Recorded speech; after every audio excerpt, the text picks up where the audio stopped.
Hello, nerds. How you guys doing so far? So, when 10-year-old me saw Star Wars, that movie, I decided I wanted to eventually do that. And even though I did, and that sounds like a linear story, it was so not linear. But where it eventually led was actually to a Fon Davis designed crew jacket that the model shop made for ourselves. Good timing. It's still one of my proudest possessions, even though I bought it when I was 30 pounds heavier. You're in for a treat. You're about to hear some wonderful stories from some of my favorite people on the planet. My colleagues from ILM, Fon Davis, Kim Smith, John Goodson, Nelson Hall, Don Bies. These are... It's funny because we spend so much time together in rooms making tiny things. And what I really remember about all that time is the social aspect, is the sharing aspect. When somebody came up with a great idea, everyone else would file past their desk to get a little tutorial in what they just came up with. Hey, the dude just arrived. Hey, dude. And so, without further ado, please give a warm round of applause to my ILM colleagues. Hello. All right, I'm Melissa Miller. I am the science writer at Nerdist, and I run a podcast called Star Warsologies, and I'm just here to moderate and hear great stories from all of these ILM creatives. So thank you all for coming, and we'll go ahead and get started. Why don't you all introduce yourselves and just tell us a little bit about your history at ILM, and maybe your favorite Star Wars character. It doesn't have to be from episode 2. We'll start with you, Don. Hi, I'm Don Bies. My favorite Star Wars character is R2-D2. Started in '87 on a movie called Witches v. Swift just for a week, and then I became a Lucasfilm archivist, and then I did other stuff. Hello, I'm Nelson Hall, and I guess my favorite Star Wars character was Chewbacca. I first worked at ILM in 1988. Briefly for a project called Body Wars, which was a motion control type of motion simulator ride in Epcot, and then came back in '90 and had stayed there until I guess we became Kerner Optical. Yeah. He's got it. My name is Fon Davis. My favorite Star Wars character would be R2-D2. But when I cosplay, I do Obi-Wan Kenobi and Fon Solo. I worked for Disney doing Nightmare Before Christmas and working in stop motion before Star Wars, and that's where I met a lot of ILM people, and that's how I ended up at the ILM model shop. My name is Kim Smith. I guess my favorite character, Star Wars character, is R2-D2 also. Although I have to say I have a fondness for C-3PO. I don't help that it's on it. I started as Nelson on Body Wars in 1988, and I stayed at ILM until 2007. Went elsewhere after that, making digital humans. Hi, I'm John Goodson, and I guess it's funny, my favorite character, I have a story I just told at Celebration.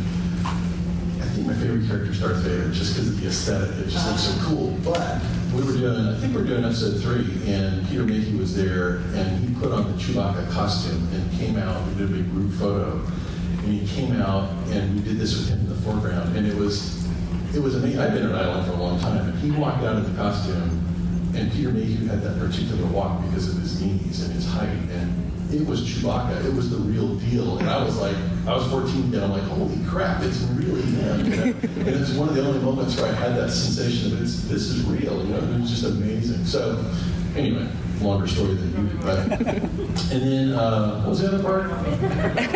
Your history. Your history. History Island. I started there in '88 on Body Wars like Nelson and Kim. And I was in the model shop for about 15 years.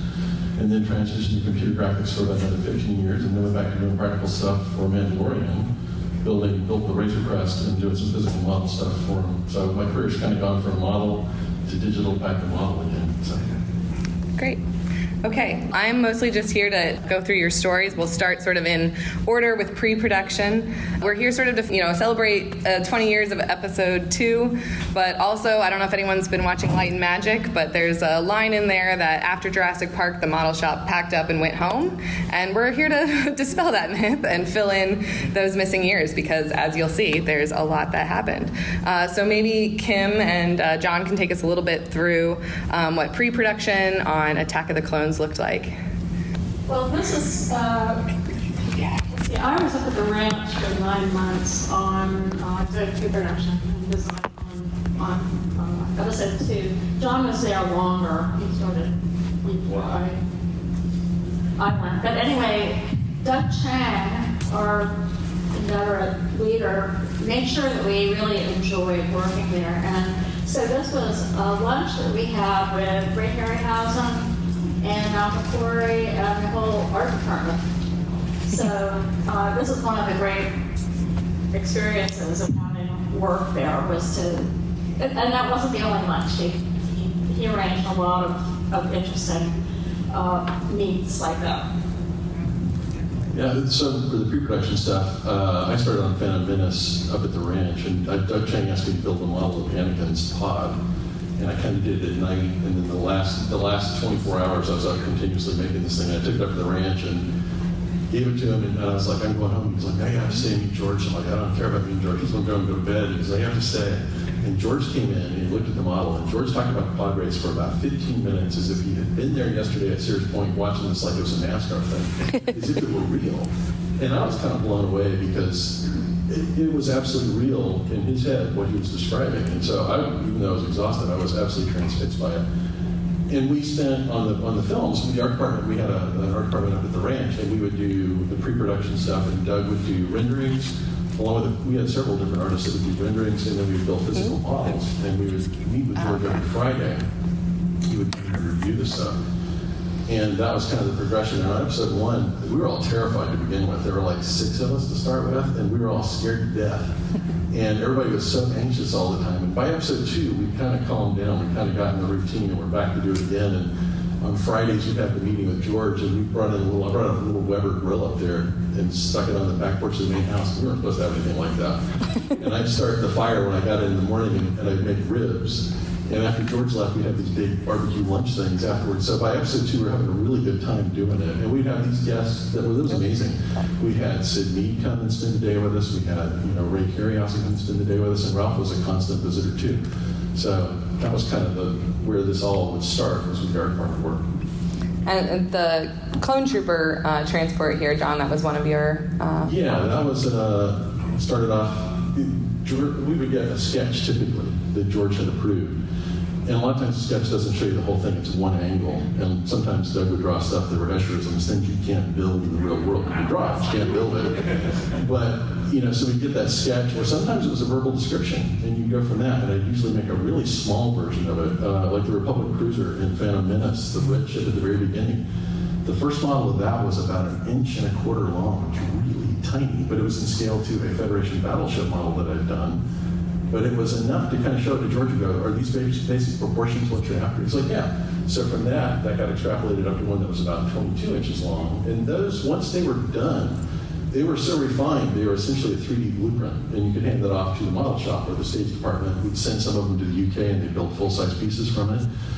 And for the Republic Cruiser, that one being an 8-foot model, the initial model of that assault ship was maybe 4 inches long. And then the one that got finished is probably about 19 inches long. And everything worked. All the doors opened and everything functioned on it. So it was a great demonstration piece, and it functioned, like I said, as a 3D blueprint. Okay, so moving on, we're looking at some more of the clone transport shop, and then into the infamous droids.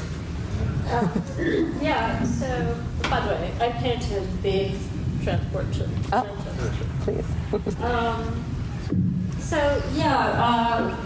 There was a 911 to send a painted droid to England for a lighting test. And they happened to have this piece of droid around up at the ranch, and I had like 4 hours or something to paint it to look like burnt metal. So I had a blast with it. I enjoyed doing that sort of thing. And lo and behold, a short time, few months later or something, Vanity Fair did John was flipping through a Vanity Fair that happened to be in the room in Hawaii where we were. And they'd done a piece, Annie Reedwiss's photography piece on episode 2. And John said, "There's your droid." And I said, "What?" And he said, "There's your droid." She had decided to photograph it. And it looks beautiful. It was so thrilled to see it there. And it was a big surprise. I had no idea what was going to be in that. And then maybe Nelson and Don can tell us about some of the more famous droids and everybody's favorite, it sounds like. Yeah, so we were tasked with basically restoring the entire R2-D2 fleet for Attack of the Clones. And that first picture was me stripping paint off of the old R2 units, paint that had been on there from previous films and sort of thing. And then we went on to masking, but we have, what do we have, like 16 units or? I think it was 9 art, no, 12, 10, I don't know. 9 actors. We didn't have enough heads to go around the R2s. What had happened was episode 1, they shipped all the R2s that had made for the previous movies to London for episode 1. And for some inexplicable reason, the episode 1 effects crew disassembled all the R2s and then reassembled them, and some not in the same order. And plus, then they painted it a different color. They painted all the aluminum parts. They painted it silver as opposed to leaving it aluminum. They painted the blue a flat, like royal blue, and it bugged the hell out of me. And so when we came along to episode 2, and I knew episode 2 was going to be shooting in Sydney, I wrote Rick McCallum, the producer, and asked him, I said, by the way, just so you know, the R2s are not in good condition to be shooting for episode 2. It's like lie, but, and he said, put together a budget, and so I did, and we got the job. So we were determined to restore them back. So Nelson actually had to help develop the R2 blue that was originally seen in the original films, which is a bit of a mystery color. And I think we discovered, the R2 builders discovered it's actually, what's the marking, aluminum marking paint? No. Dicom, thank you. But we ended up using a candy color. Nelson took a week or so to try to get the right balance of the hypothetical blue that the R2 builders know so well. So that's us doing that. And then, of course, Grant Imahara was part of that. Now, Grant, you'll see pictures pop up constantly throughout this whole thing. Grant was a huge part of not only the R2 building, but the model building, as well as you'll also see some C-3PO stuff. And so Grant completely redid all the electronics. We created such a thing so that the battery changeovers can happen very quickly, because George is determined that R2-D2 never works on set. And usually when George is around, it never does work on set.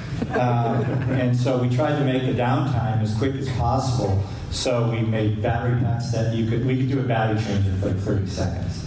And the other thing is that we had so many R2s that went on set, we would just have multiple R2s all waiting in the wings. So if one all of a sudden broke, we could swap it out and we'd have another one ready to go.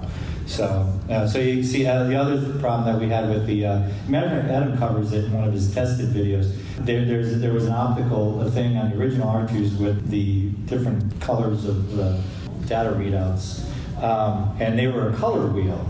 The original ones were a color wheel that would just spin with a big bright light behind it, and went through fiber optic bundle, and it came out and it created that like twinkling pattern on the thing, on the front of this dome.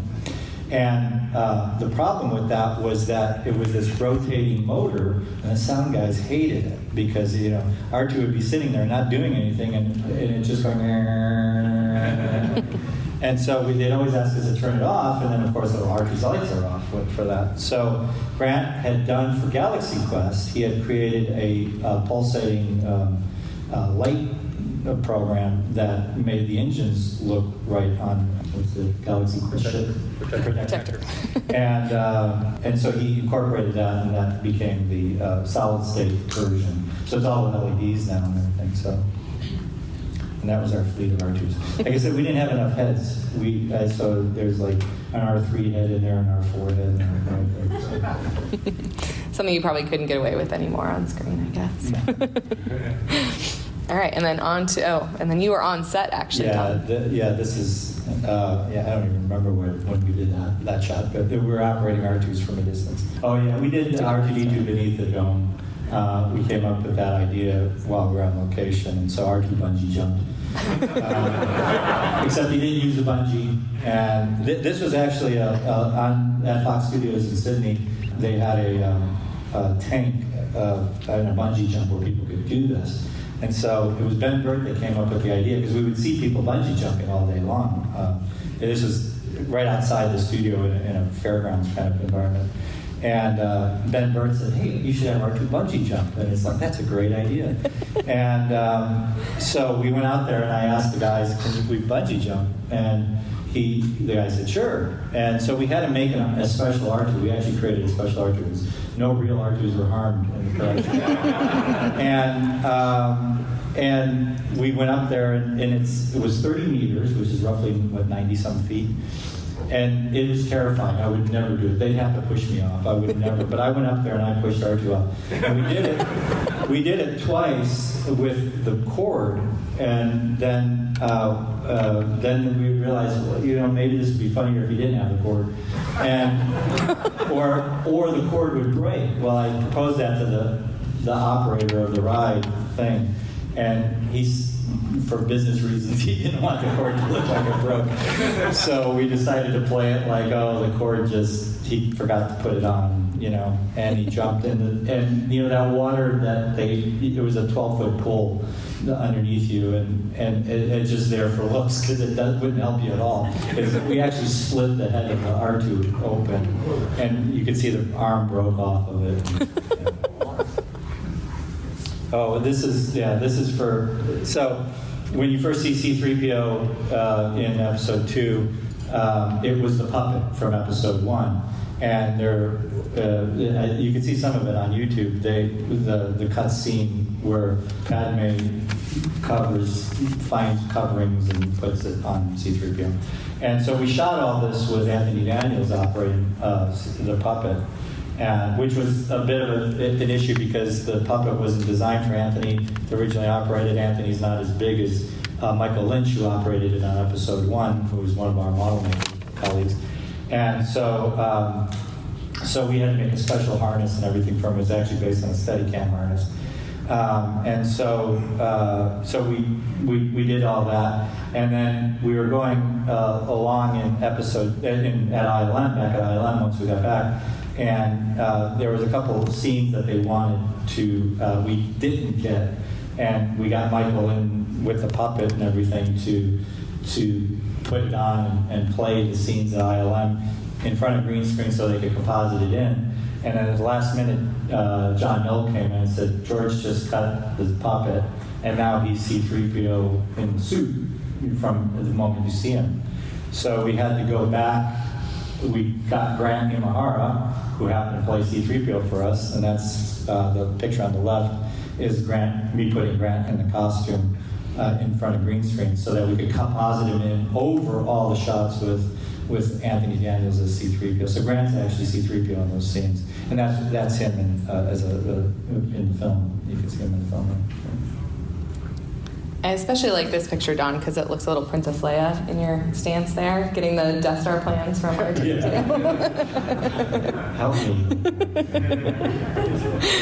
All right, well then most of the rest of our slides are for the model maker side of things, just going in chronological order. I watched Attack of the Clones again to remember the order of everything. So we start on Coruscant. Yeah, that one there is Padme's apartment. This was a real interesting model because in the original Phantom Menace and all the Star Wars movies previous, we shot on film. So what made this interesting is this is going to be the first miniature to be shot with digital photography. And we used to talk about how you didn't have to do all the detail on the miniature because film grain could hide a lot of your sins, So when we started shooting in high definition, we thought we were doomed. Now we're going to have to make these models at a much higher resolution.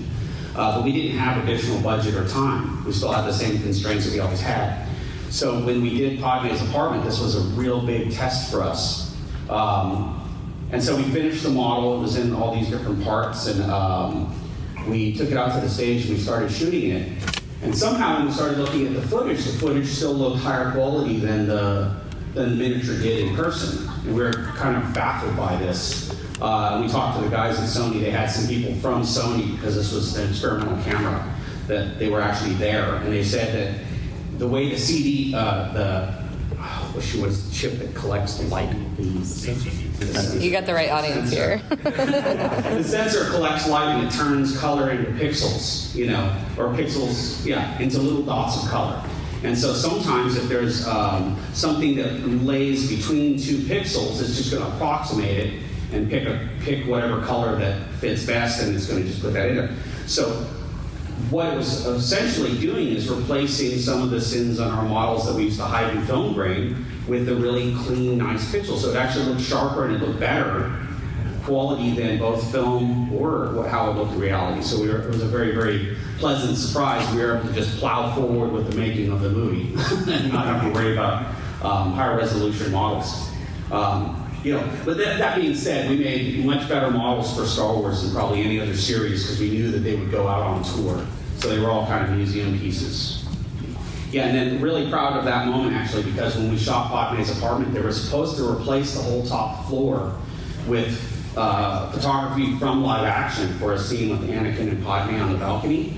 And our interior of that miniature looked so good, they actually used the miniature for that scene. So that was just a real wonderful triumph for our first miniature. That's Adam. I definitely was really impressed looking through all of the photos that you shared, and just how much of the city of Coruscant is actually a model.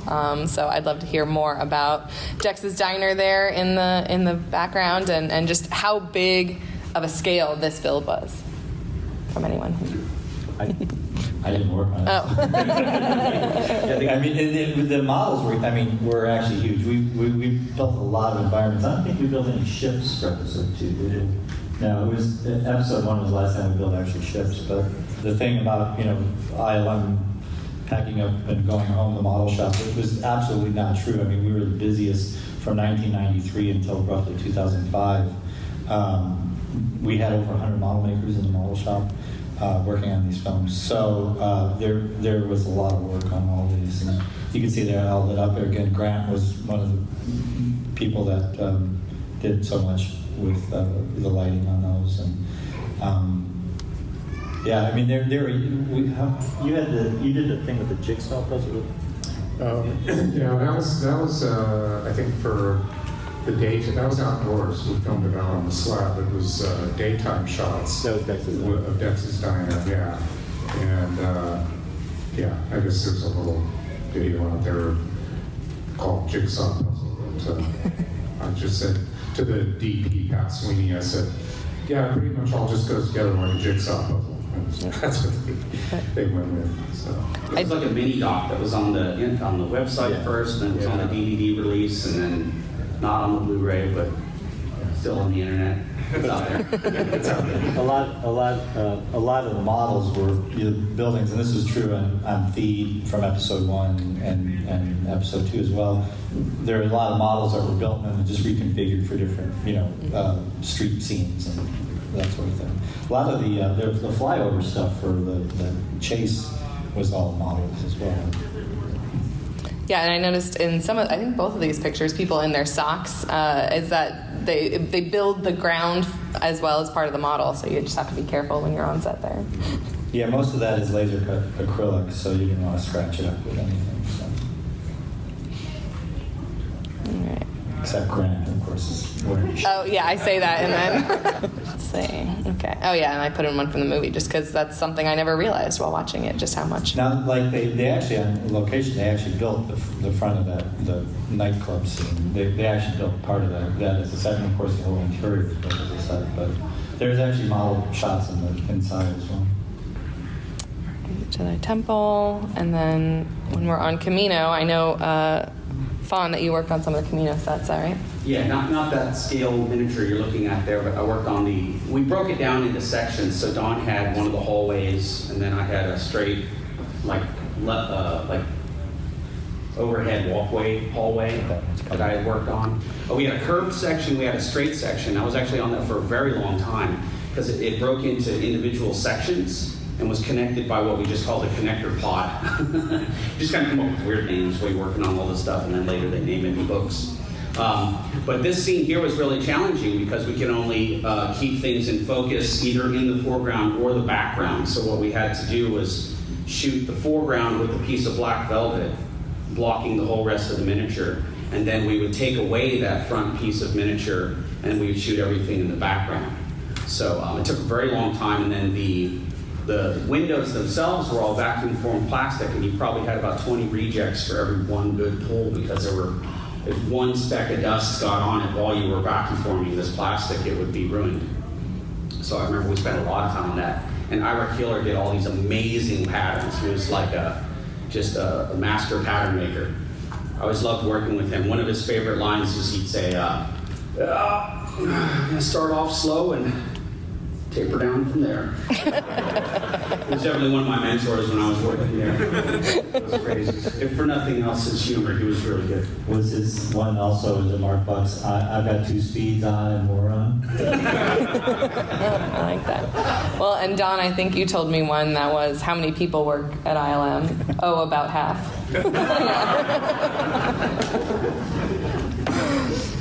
Okay, so then back to Tatooine. We always keep going back to Tatooine. I don't remember if any of you were in these pictures, but John? I'm in that, but I came into that really late, and that was like about a 30-foot section of Mos Eisley, and it had everything. We had all these buildings, and we had a ton of stuff, but we didn't have any speeders. So during lunch, I went and made 4 speeders, and I put them on push pins and went back out and stuck them so they looked like they were floating, kind of in the foreground. I still got a couple of them at home, but yeah, but that was a really big outdoor set. So that's Dave Murphy in there in the pit. Yeah, we did a lot of shooting on it. Nelson referred to the slab. We had this slab of concrete that was just poured in a field outside of the buildings at ILM. We'd shoot all this stuff, outdoor stuff there. And there was a local helicopter school that would do little flyovers every day because they were always trying to see what we're shooting on the slab. On Phantom Menace, we had stuff going on over in Windward, and a black helicopter came down outside the door and hovered out on the field side, and it just hovered there, and I was like, what the hell is going on? It's like Men in Black or something.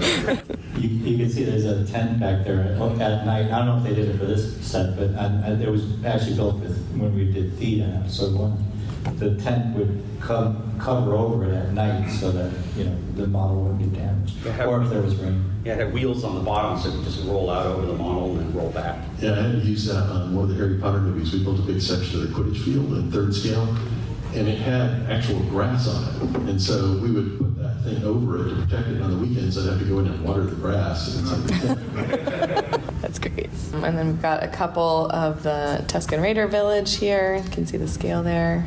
And then we head to Geonosis, and there's a bunch of photos of this, and the infamous, it sounds like, yellow foam that was part of these builds. Yeah, the urethane foam was notorious for getting in every little crack and crevice in your being that you discover in the shower. It was like sand. It's as if you were playing sand all day. And it gets everywhere. Sand. We did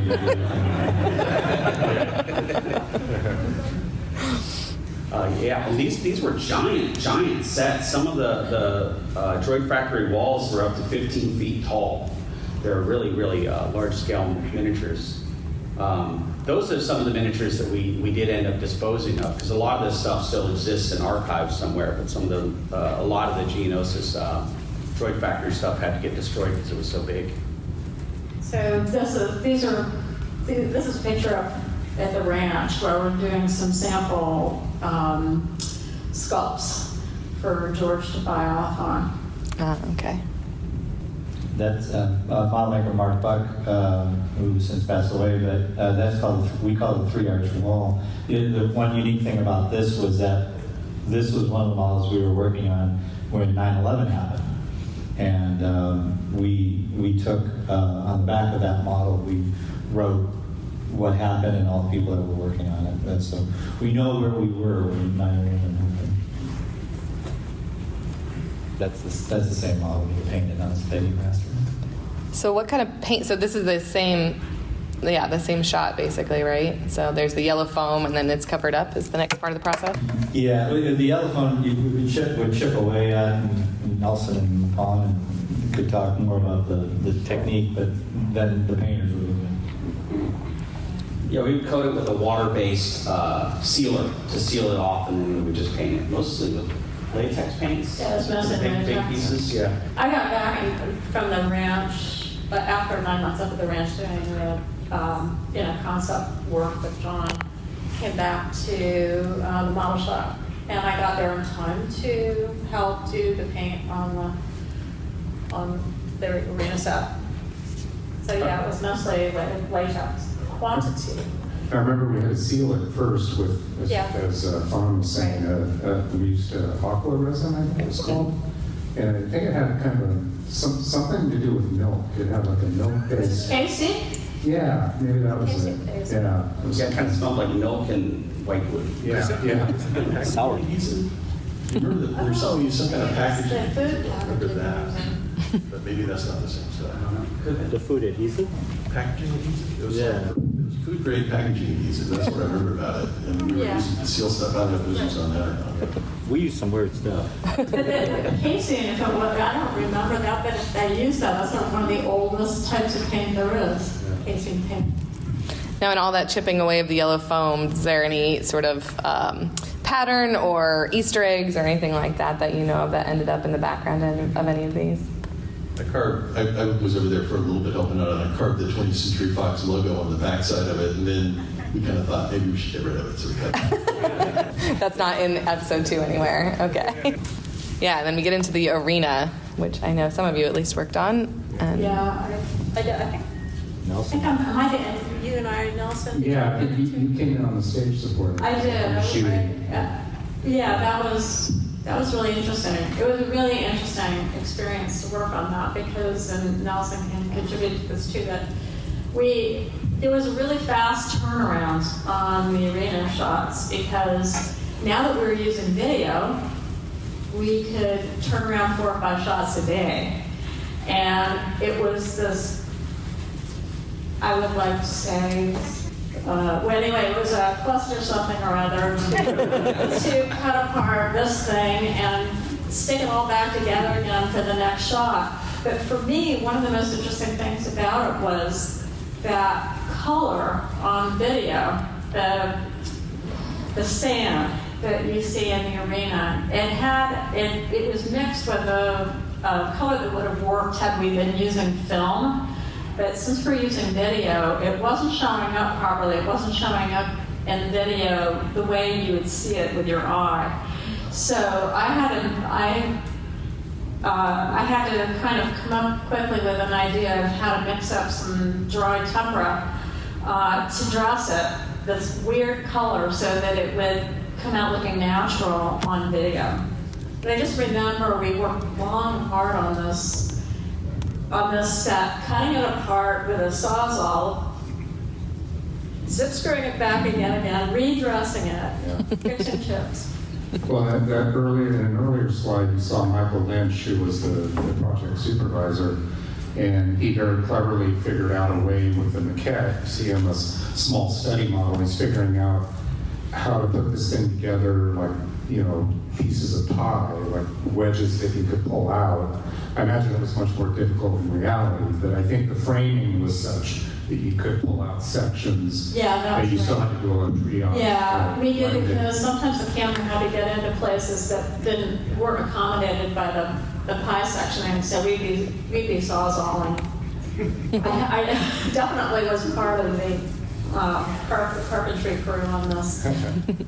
Yeah. Well, and I don't know if everyone can see, sorry, the screens are sort of small, but it looks an awful lot like a Return of the Jedi Luke action figure down in there, maybe for scale. That's the model maker. Yeah, okay. We used to be right around the corner from Toys R Us, so it was really easy to go grab action figures and toys.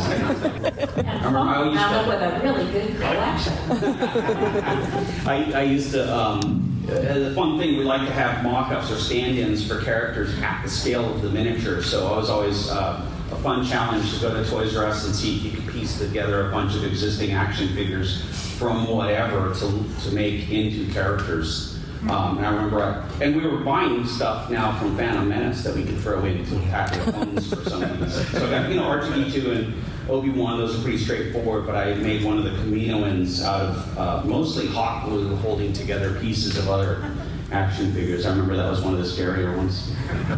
I remember using a Barbie doll as a to try out. I did rickshaw, made a little rickshaw model that they can scan or something, but I got a big kick out of the fact that Barbie it was the Barbie scale.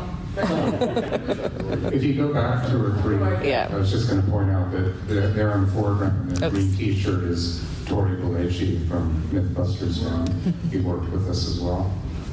You should talk about how you carved it with the friskets and stuff too. Yeah, so one of the interesting ways that this got carved, I mean, we used various knives and sculpting tools, but I think it might have been Warren that came up with the idea of using walnut shells as a sandblasting medium. So we would have these friskets and things which are kind of like templates, I guess, for painting and that kind of thing, that would allow material to pass through open spaces on these friskets. And the walnut shells are a lot less abrasive than sand would be in a sandblasting operation. So it would gently eat away at the foam and create little pits and dimples and dents and things like that were very organic in nature.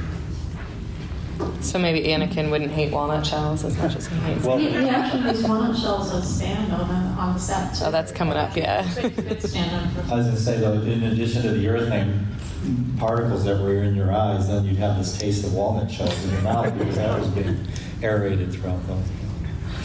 Yeah, there's definitely one in here. I made sure to include both shots because this one, there looks like a little stand-in Count Dooku up in this one. It doesn't look like an action figure from the other shot here, but... Photo cutout. There was a cutout on phone call. And that's Tony Preciado, who these days is working up at Leica Studios in Portland. Yeah, I think we have... so this is the Sam. There you go. So this was the Sandy you were talking about earlier. Yes. And those are the action figures you bought at Toys R Us, Fon? These were made, I think. No, all the action figures I had were on the Taipoka hallways. These are action figures, so I thought these were. Oh, this is not my action figures. No. These were made for it, right? Well, I don't think so. I remember. Unless they were modified. Yeah. How? Do you know about? So go back and look, and maybe you'll see the Kenner on the bottom of the feet. They're all on Phantom Menace on the arena for the pod race. Those were all Micro Machines, right? Micro Machine. Oh, yeah. It was, we had a connection at the Loop, Jim Fong. Yeah, that's right. Yeah, and he sent us over a bunch of Micro Machine figures to use for the arena. So most of it was Q-tips, but then if anyone was climbing stairs, that would be a Gloob little Micro Machine figure. And for those deep dives, there's Prince Caesar, I can't even say it. Prince Caesar. A lot of them, actually. Yeah. There was a lot of raking and redressing the dead droids and clean sets. A lot of raking and redressing. Oh, there's you, Fon. This is kind of a spaceship, I guess. We didn't do many spaceships, but this was for a fuel tank of one of the what species was that? Geonosis? Geonosis, I think, yeah. Well, they were on Geonosis, but it was one of the Someone knows. technically ships. Yeah. That's right. Thanks, crowd. Good audience. A rocket, it's got like the tanks are on the bottom of it, it's got kind of a rocket top on it. Yeah. Yeah. So I made the concept model for that, and I remember I was sitting at my desk up in the main house, and there's this chart, and it had all the different organizations that are part of this, and I'm looking at the chart trying to figure out who does this thing belong to, and I thought, the audience is doomed, because I have a chart and I can't figure it out. Yeah, so this was actually a pyro shot. So we had made many of these with strategically placed areas of failure for the explosion to happen, and then we dropped them towards the camera. It was really fun. So you did actually get to blow these up. Yeah, and just a fun piece of trivia, when you shoot video or film, when you have debris fly by the camera, a lot of it goes by in between frames. So you actually have to load a miniature with a lot more debris than you would see with the naked eye when you watch an explosion. And we used to use, we'd spray paint pasta. It was a really good filler for miniatures. So when you watch that debris fly by camera, a lot of times it was pasta. Do you have a favorite type of pasta? I mean, tortellini? Or? Yeah, well, spaghetti was good. Angel hair was good. Lasagna, not so much, because it didn't look like a machine part of any kind. On Terminator 4, we had one of the Flying Hunter tillers, and we built a big engine for it that we blew up. And the turbine blades, I was able to take lasagna noodles and get the shape of the turbine blade out of the noodle. I could carve off the little wavy part, and I made a whole, I mean, it was a disc about that big that was just lasagna noodles. And when it blew up, I mean, I couldn't find it. The biggest piece I could find was like the size of my pinky nail. Yeah. So if you're ever just craving pasta after Terminator 4, it's subliminal messaging. I got a bunch of pasta off a shoot. We were eating it for a long time. Oh, and then, yeah, we've also got the droid stuff here. And then I know that we have some of that sand you were talking about that gets everywhere, the walnut shells. Oh, yeah, so, Minus blue. yeah, so this is, these are the Geonosin sand dunes. I believe this was used, for the shopping pad when it falls out of the ship and that kind of thing. But you can see I'm sporting some excellent footwear there. To walk around on these dunes, you obviously want to leave shoe prints or footprints. So we have these lovely booties here made out of foam and giant clown shoes, they look like. But, that way, when you walked on the dunes, all you were really doing was sort of compacting it and it kind of shaped to the contour of the boot. So minimal redressing. That's all walnut shells. And again, it's another use of walnut shells. That's what we used for the miniature, the dunes. Were the cats visiting the stage for the show? we did actually have some stray cats in the area that I know they snuck in on Mission Impossible 3 and Sand. Nice little. And they were nice enough to bury it, but that also meant you would be very surprised when you were dressing the set. You never knew where they were. Wow, that's We horrifying. have a couple other stories like that, but they're for different movies. That's okay. The Mission Mars, Oh, that Mission Mars. Yeah, we're going to do a shot where this remote satellite lands on the surface of Mars, and this shot was coming up, and there was a guy named Andrew Nesperami, who's art director on production up in Canada, and he sent me these lava rocks that were painted, and I got them, and he said, yeah, we painted 100 acres this color. I'm like, is there no environmental protection agency in Canada? Because I don't think we could do that down here. But I had a color sample, and we got to a couple days before the shoot, and I didn't know what I was going to do. I'm laying in bed thinking about it, and I thought, I got Nestle's Quick downstairs, and I got Strawberry Quick. So I went down and got a Ziploc bag and put some in each, and took it to work, and I matched it to Andrew's rock. Well, it turns out the chocolate was perfect. So I don't remember, I sent somebody to Costco that came back with 60 pounds of Nestle's Quick. Well, we used cat litter that we painted and some lava rock, and and that became the surface of Mars. So yeah, we were concerned about ants, not cats. But the other thing is that I didn't, at some point, somebody went up to the lofts and found Nestle's Quick up there.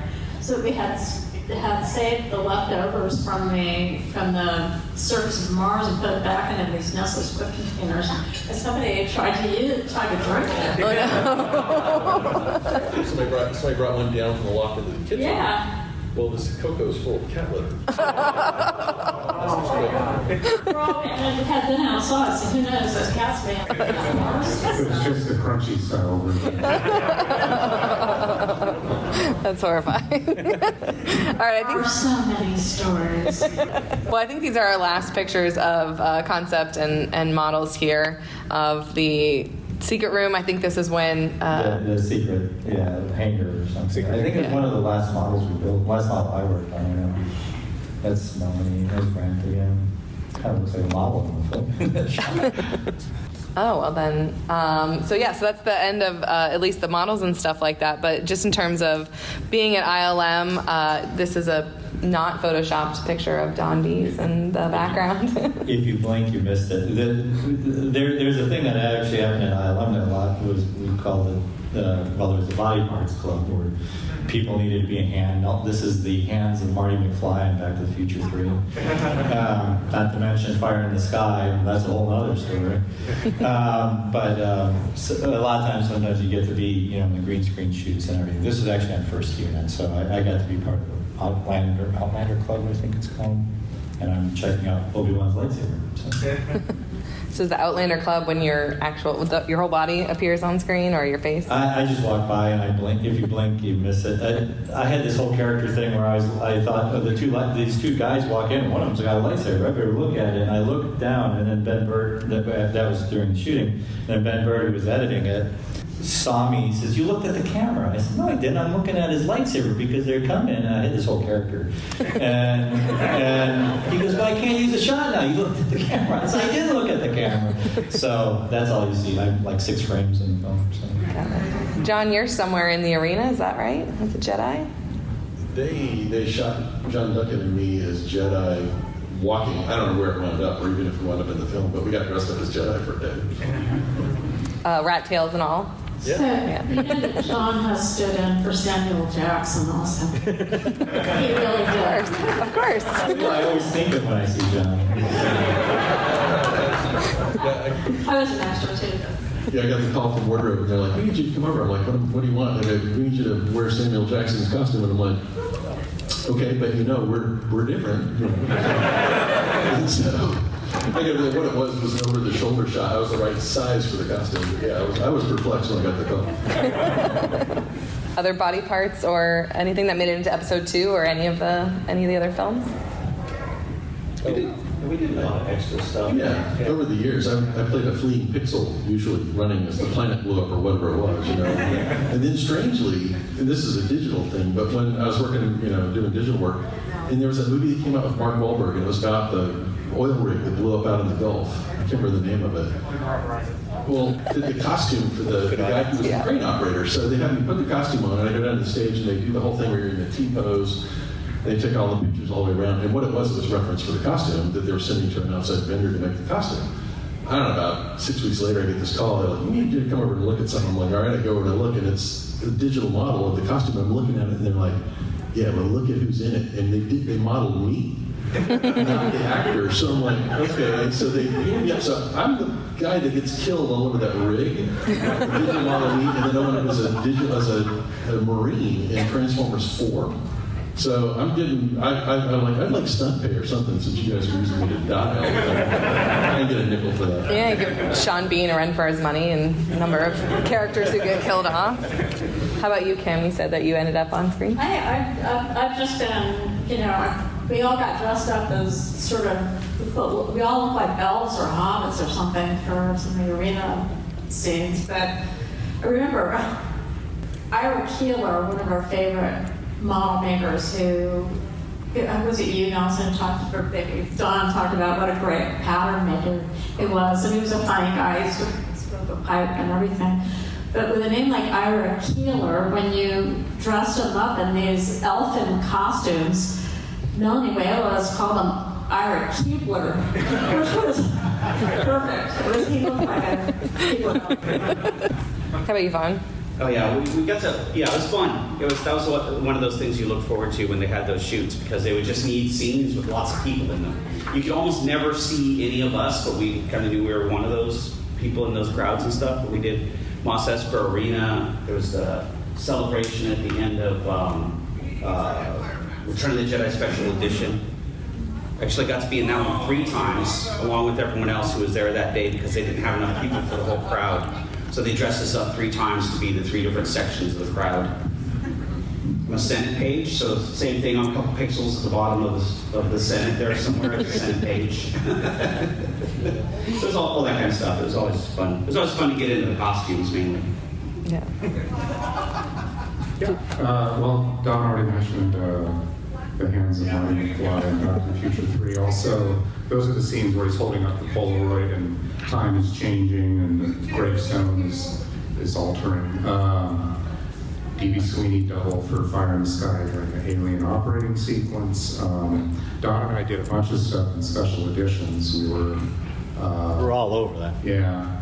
I was a human wipe in Star Wars, meaning that I walk in front of the screen in like a technician's jumpsuit, because George had wanted to alter the dialogue a little bit, shorten it, and R2 was being raised up into an X-wing fighter in the background. And if they had just done an edit in there, it would look funny because R2 would have suddenly jumped over, so they had me walk in front of the entire screen as a technician. Don and I were both Boba Fett briefly in Return of the Jedi Special Edition, and we were the horn section in the Jedi Rock sequence as alien horn players. Yeah, we were in a lot of stuff special. Not so much that we were in the special edition that Dave Carson was the visual effects supervisor for the film. Said, "Don't you have anybody else?" And we were always showing up. We're like when Han Solo comes around the corner and sees all the stormtroopers for the special edition. We're like every sixth one. They just kept replicating us over and over. We're stormtroopers escorting Darth Vader to his ship. What was the name of your characters for the horn section? I was figuring. Was that figuring? Yeah. Oh, yeah, you've got the great one. Dota, Boda, Nuido. Paramount Marketing came up with that. They actually did action figures of them too. That's right. It's a Walmart exclusive.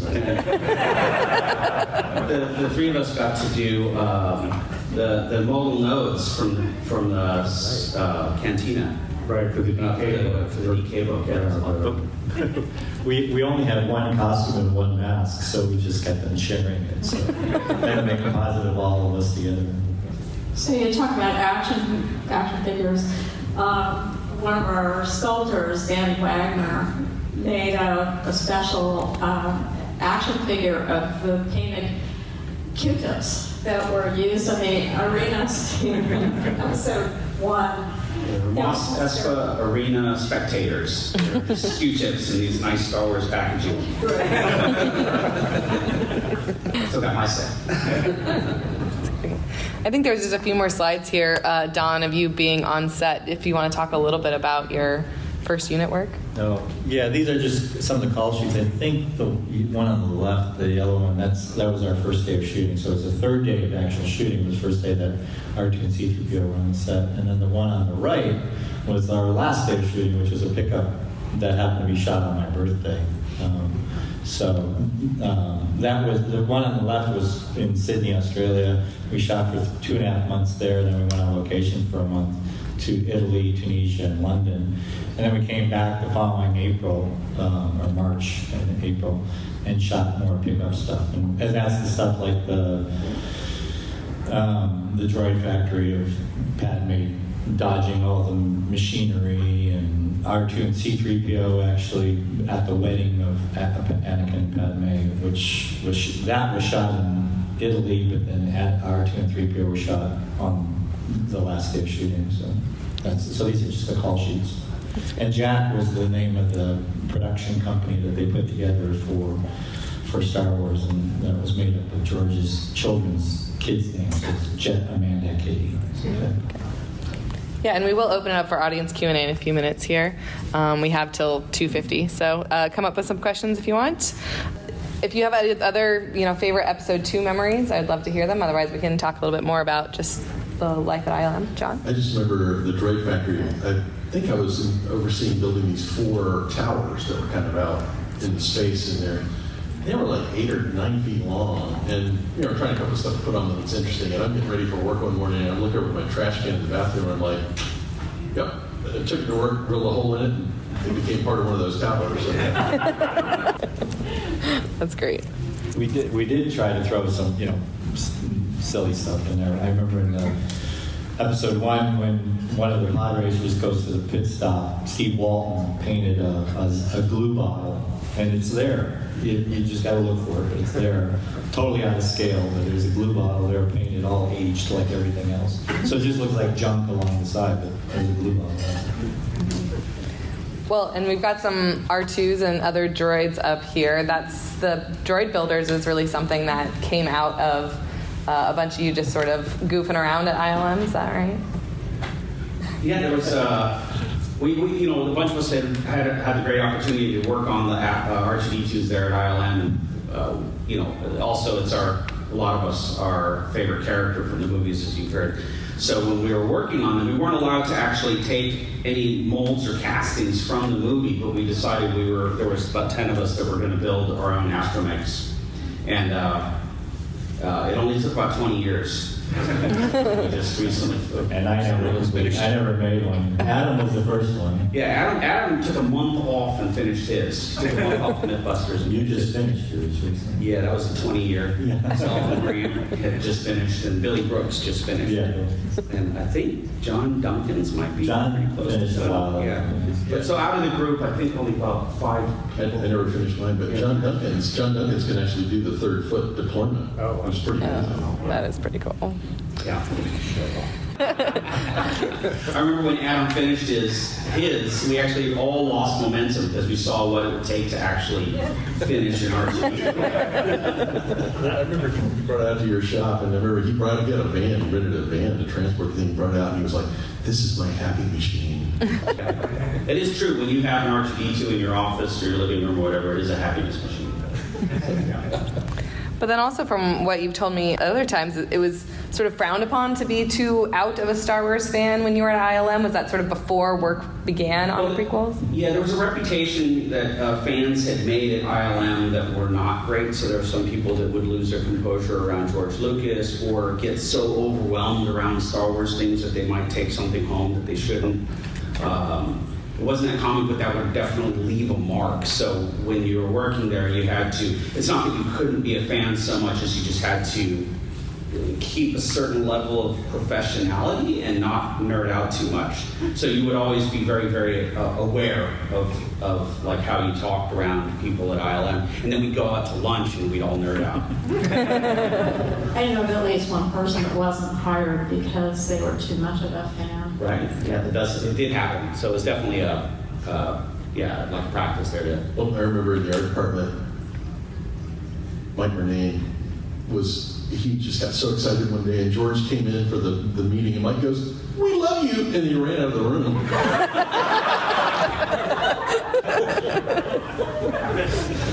Fair enough. It's also something you might do for anyone. Okay, well, it looks like we've got a first question. If other people want to line up, if you've got questions, we'd love to answer them. Go ahead. Thanks for being here. I just wanted to ask if you guys all have a favorite material that you like working with that you just absolutely love and why. John's is Bondo. Styrene. Yeah. I have just become completely enamored with Nerdist sculpt. Yeah, for me, it's acrylic, but that's really because it's related to the laser cutter. The laser cutter, to me, is still one of my favorite tools. And cutting acrylic, it's just so clean and perfect. I remember when I started as a model maker, I'm like, how do people get things so perfect like this? And then I discovered laser cutters and realized that's how people get things so perfect. But really, you have to be flexible about, as it were, about what material you use, because your favorite material may not be the best thing for what you're making. So you have to be really good about knowing what the best material is for the end result. Yeah, to be a good model maker, it's all tools, materials, technique. And you have to learn about every single department if you want to be able to be a generalist and do anything. Because we had carpenters, we had mold makers, plastic fabricators, machinists, you name it. Painters, yeah, engineers, electronics people. CG people. Yeah. For me, probably, I had kind of a love-hate relationship with that yellow foam, that urethane foam. I loved it because I worked with it a lot, and I found it's a very quick material to get what you're after, and it also teaches you a lot of discipline about subtractive sculpting, because it's not like clay that you can just add a big splotch back on. It's more difficult if you have to add back. So you get to sort of, you get good at subtractive sculpting. Bringing up the things that you have to be good at doing in the model shop, one of them is knowing, this doesn't have to do with materials as much as it has to do with knowing how far to go on something, when to make it perfect and when not to, and it's really good to be very flexible about that.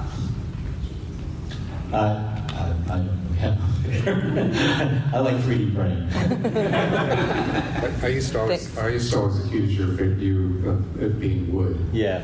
Wood was your favorite material because you do everything in wood for a while.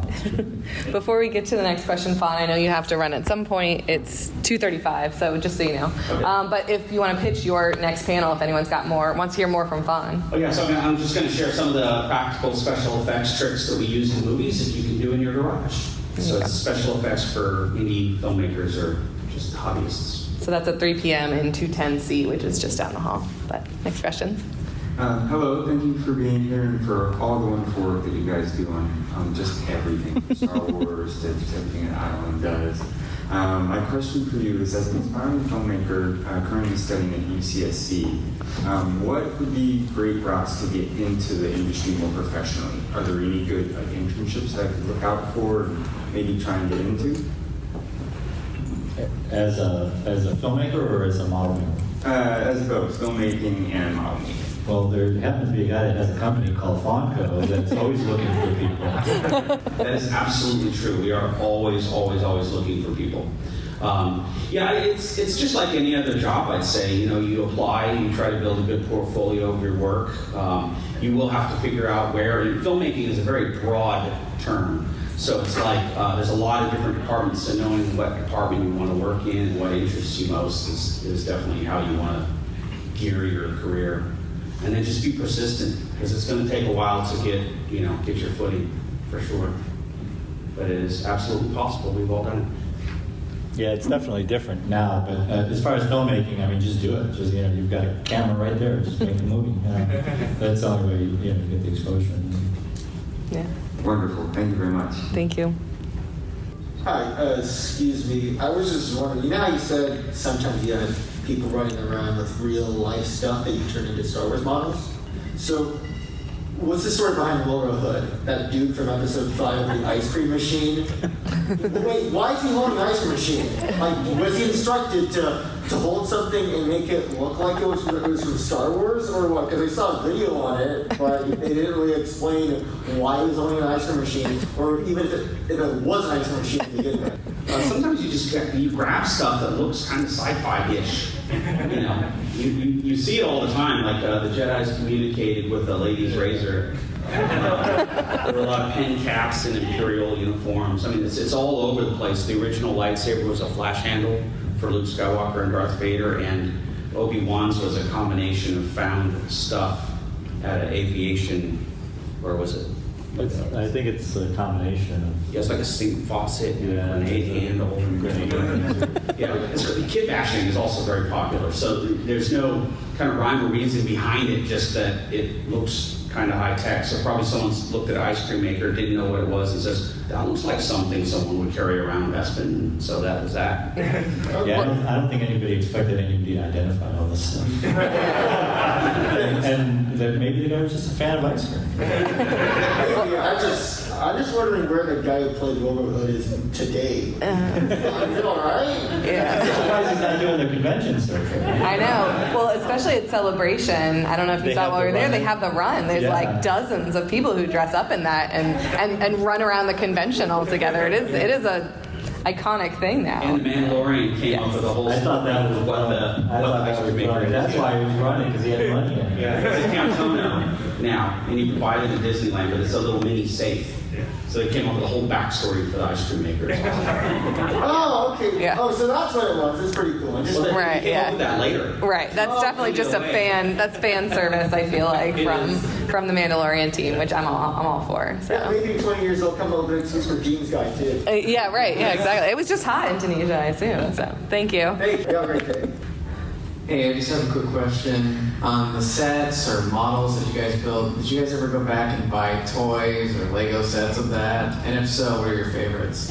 Yeah, good question. I buy Archie stuff all the time.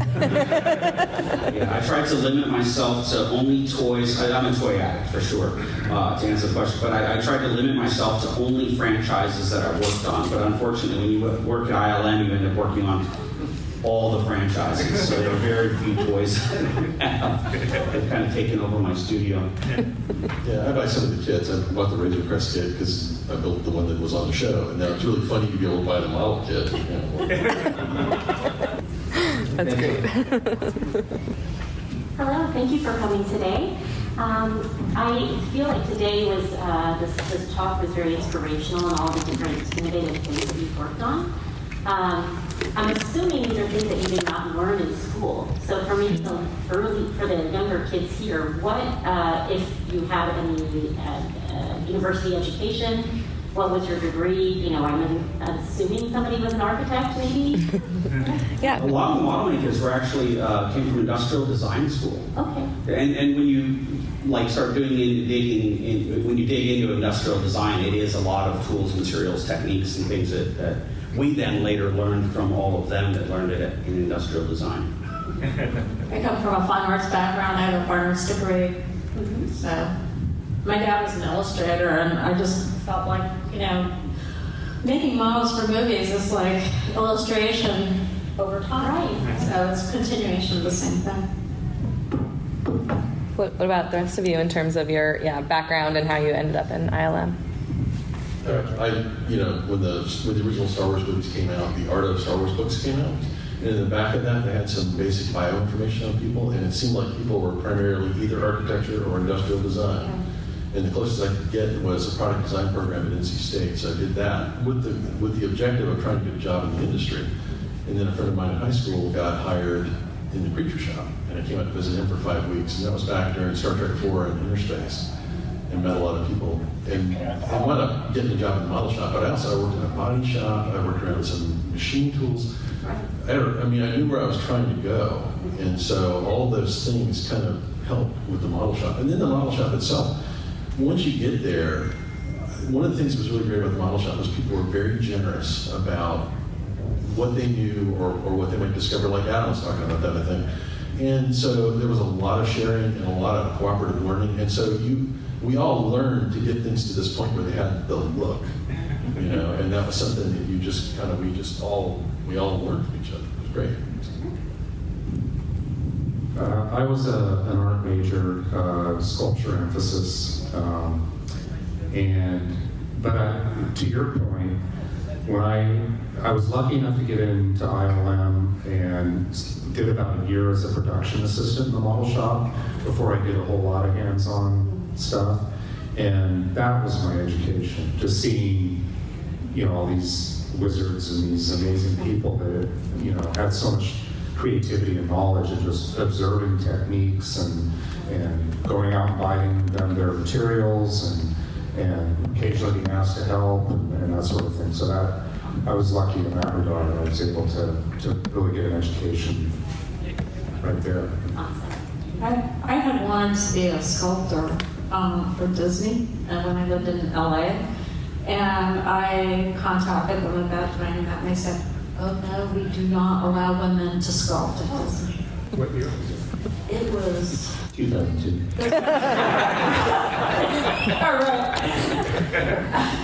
All right. It was about 1976. Maybe it was 1988. Wow. I can't remember. Anyway, so I eventually did get a job in a model shop in LA, the Landmark Entertainment, and so I got some, portfolio doing that. But I'm one of those people that kind of fell into this job, and I never set out to be a model maker in movies. It just suited me and my skills. Yeah, I can imagine kids going, "Oh, I want to do this, but Right. What do I learn? What do I study? Where do I, how do I start?" Yeah. Well, I have my own shtick about what I really believe that people should make things, period. Whether it's, sculpting, carving, look at how things are made, look at how things work. That's very important to see, how machines function. I enjoy machines as much as I enjoy animals. I love everything. So I think observing all that is really important. I think the biggest lesson that you can learn from working around all those wonderful people at ILM is there are many paths to get there. So it really had to do with having a good personality, get along with people, working hard. It's just work ethic, tools, materials, techniques, and being friendly. Any education you get is going to benefit you, but if that's the path that you can't take, in my case, I never got to school, but I worked hard, and that got me there. So there's a lot of paths. Thank you for that question. Yes, thank you. You guys might have already answered this individually, but what was the most satisfying problem, either engineering or model making, that you guys worked on, either in Star Wars films or at ILM in general? Kind of a big question. It's always hard to pick one.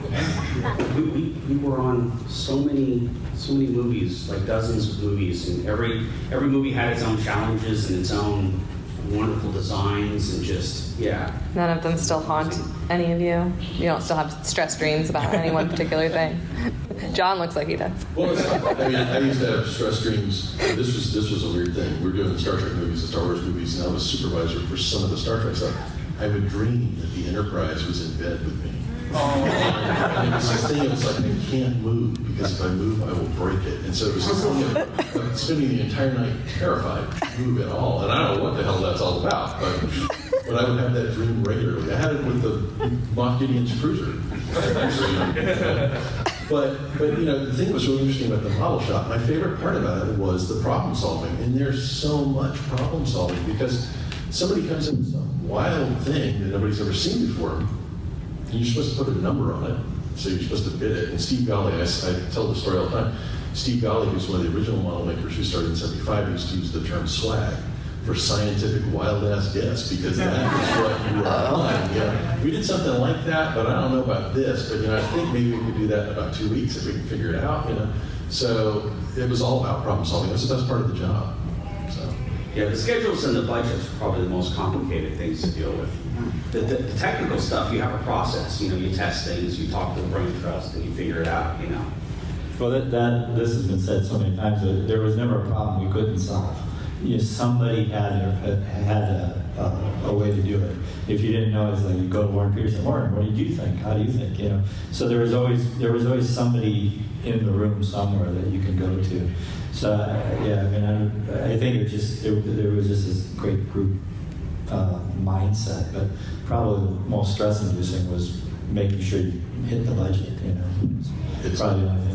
It's funny because Dennis Beer used to say, "We can do anything, we just don't want to." But John Knoll had a great thing that he would say to George on set. He'd go, George would say, "You can do this, right, John?" He goes, "Yeah, it's just time and money. It's my time and your money." That's great. Well, I think we've got time to get to these last three questions. Thank you. Thank you. So the 20th anniversary for this film is technically 3 years away, but we have a story from each of you about working on Revenge of the Sith? If I assume you worked on all three of the prequels. The most favorite thing I built on Revenge of the Sith was the mask that went onto Anakin as Darth Vader. So I got to build the inside of that with a few other people. So that was cool. That was my favorite. Working on the Utapau sinkhole, I guess that was an interesting experience. It was a huge model, and we got it out on stage. I think it was about 16 feet tall in sections. Got it out on the stage, and they said, "How are we going to shoot this? Because how are you going to light down this hole?" So they figured out to turn it on its side, and that kind of talk about problem solving. That kind of immediately made it possible to get light where we needed it and shoot it. Grievous's hangar I think that was a blast. That was a lot of fun to work on. We actually built just 1/4 of it, and it was an interesting process because they never actually shot the miniature for the movie itself for final footage. They digitized it, so they created a computer model from the physical model. And it looked amazing. It looked fantastic in the movie. It was such a fascinating process. One of the hardest things on that one was the floors. That's when I learned about cast acrylic versus extruded acrylic. But we got extruded acrylic, which kind of fluctuates in thickness, and we had to laser cut the floor in all these different sections, and we used the acrylic that fluctuated instead of consistent. So there was a lot of hours spent shimming all the pieces to try to get them level with each other. I remember that was really... Well, this was a movie that I transitioned to computer graphics. I was invited to come and work on computer graphics for this movie. So that was a really intense learning, making that shift. I think my favorite thing that I painted on it, even though it would appear to be one of the simplest things, was the queen ship. I liked the way it was shown in the movie, and it was just one of my favorite things. Yeah, I did the same thing. I transitioned to digital on episode 3, but I was in the art department for about a year. And one of the things I prototyped and then built a concept model for was, I don't know what you call it. It was like the Jedi Star Destroyer. Venator.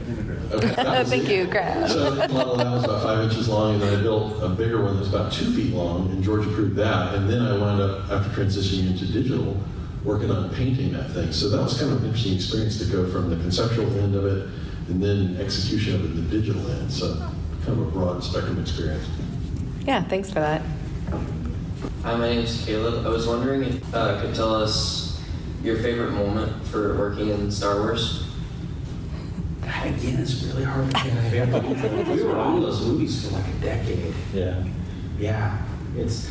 Well, what do you get asked most about, maybe, if that's one? I love blowing things up, personally. Anytime we got to blow something up, that was always a lot of fun. But it's not what you think. Like the first power shoot, I remember I thought something had gone horribly wrong because we were blowing up the front of the Federation cruiser, and Jeff Herron, the pyrotechnic head, he said that there was going to be a 3-stage explosion. Fire's going to come out of the windows first, and then it was going to explode into pieces with 3 fireballs. And so when we went to go do the shoot, my job was to turn the miniature lights on and off because we were over cranking the voltage on those, so we could only run them for 20 minutes, which means we could only do the shot so many times before all the bulbs would burn out, so we needed lots of light. Anyway, so we shot it, and I remember it was like action, turned on the lights, bam! But it was just like a little pop sound. It sounded like a firecracker, and the ship was gone. And I was like, oh, that certainly wasn't right, And I walked around like, so how'd that go? And it was, we were shooting on film, so we wouldn't be able to look at it until the next day. And everyone was like, I don't know, we'll see. And then we came in the next day, and sure enough, we watched it on this big screen.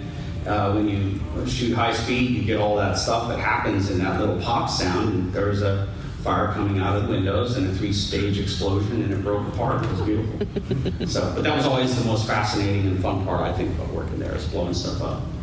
Highly recommend it. With professionals. We've only got 2 minutes left, so I'm going to move on to the next question. Thank you. That's all right. Thanks. What's harder to do nowadays in technical effects, and consequently what's easier nowadays? If that makes sense. Yeah, totally. That's what Don was saying earlier. 3D printing has really exploded, like what you can do with 3D printing. So a lot of the stuff we do now, we start in the computer, and we do digital models of things, and then we 3D print them. So that's really sped up certain aspects. We still use every other technique in model making, but the 3D printing sure has changed probably a lot more things than other departments. So. It's funny though, because there's a new ship for Ahsoka that'll come out, I guess, next year, and the thing's like 30 inches tall. And we built this thing and took it to ILM for them to scan it, which they don't really scan it. They take about 4,000 still photos of it, and then they take that and they do a process, photogrammetry, where they'll convert it into a 3D model. And so I brought it in, and the guys, they're like, so 3D printed? I said, no. We built it. And they go, well, what do you mean? I'm like, well, like we carved wood, and then we got plastic, and I'm like, yeah, we made it the old-fashioned way. And they were completely perplexed. They're like, it's 3D printed? I'm like, no, it's not. It's manual 3D printing. Right. I think you should talk a little bit about the issues that you have with 3D printed stuff for sure. Well, the issues I've had, it's had to do with the material that we've been using, but you can get a really high-resolution part that looks really clean. Because one of the issues with 3D printing is you get build lines. And we're using a machine or something like that. And you get really nice parts. But they're so delicate. And initially, the Razor Crest model for Mandalorian, it was a 2-foot model. It was about 50 3D printed pieces. they were printed pretty rapidly, so there were build lines in all of them. And the way that stuff's printed, it's not all oriented the same way. It might be at an angle. It all has to do with the build speed. So all these things have these lines in them. Well, I had to skin this thing with aluminum. All that stuff with Telegraph 3, you could see every bit of it. So I wound up taking all the 3D printed parts, cleaning them up, putting them together, seaming them, soaking the thing in automotive primer, sandable primer, and then sanding all the stuff out, getting it clean, and making a big 2-part mold, and then recasting it in epoxy fiberglass. So they had something strong enough to actually take on stage, because on stage it's got to be resilient enough. You can knock it around, it can withstand the heat from the lights. You know, it just needs to be fairly durable. And things like you have to cut mount doors in the models because you have to have a pole that the model's on. And usually, traditionally, it's top, bottom, left, right, front, back. Well, there have to be doors at each one of those locations that you can't see. So you try and drill a 3D print, it explodes. I'm like, okay, this stuff drives me crazy. So, like the model, we're doing a model now for another show, and I'm trying to avoid 3D printing completely. But that's just me. You know, it does yield great parts. We did Moff Gideon's Cruiser. That model was 5 feet long, and the backs of the engines were 3D printed, and they look beautiful until we put the camera on it. We did the shot where it goes right over camera, and on the bottom of the engines there are all these build lines. It looks like a terraced garden. I'm like, what the hell? You can't even see it by eye. But the camera sees something really different. So I'm down here with 2,000 grit sandpaper, sanding these almost invisible lines out of it because you could see them on camera. So it's interesting. 3D print's got its place, but I kind of steer away from it as much as I can, just from a durability standpoint. Yeah. Well, I want to thank all of you for sticking around for this nice long panel and for SiliCon for giving us the extra time. Thank you, Don, Nelson, thank you, John, and Fon. Thanks so much for sharing.